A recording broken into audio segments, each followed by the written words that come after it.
Good evening. I'm Natividad at St. George subway station, where transit passengers are no doubt happy that subway service has been restored after a chaotic morning commute. A significant portion of Line 1 was shut down for close to 7 hours after a work car derailed, the second derailment in less than 2 months.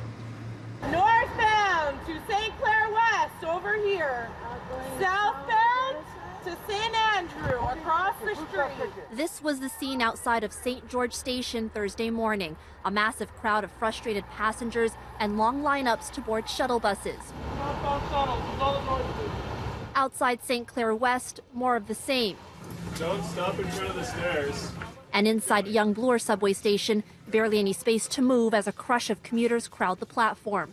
According to the TTC, at about 5:30 in the morning, a maintenance car derailed just south of St. George, closing down a portion of Line 1 from St. Clair West all the way to Union Station.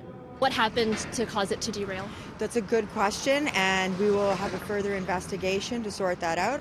They were going back into the station, and as the peak service was starting up when this occurred. Southbound to Union Station!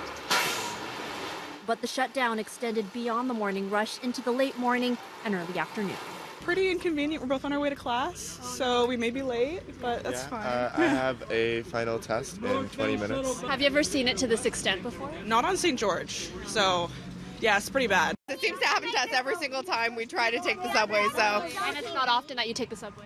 No. Inconvenient, but what can you do about it? Nothing. I mean, it's close to 7 hours that the subway line was shut down. Why did it take so long for service to get back up and running? So this was a very complex and unique situation, and we will further investigate. The TTC deployed about 100 shuttle buses above ground to get passengers moving while the car was derailed and say there was no damage to the tracks. Still, this is the second time in less than a month that a car has derailed. Today's incident like deja vu for some commuters.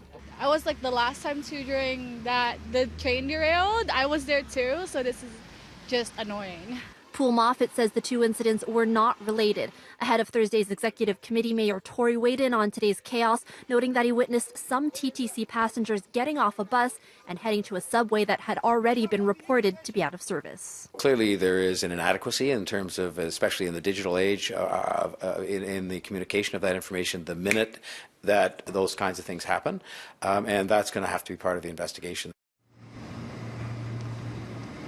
Now, Mayor Tory also committed to following up on the potential for reimbursements on days like today, saying with Presto cards especially, it should be easy to identify who tapped on when the subway was down.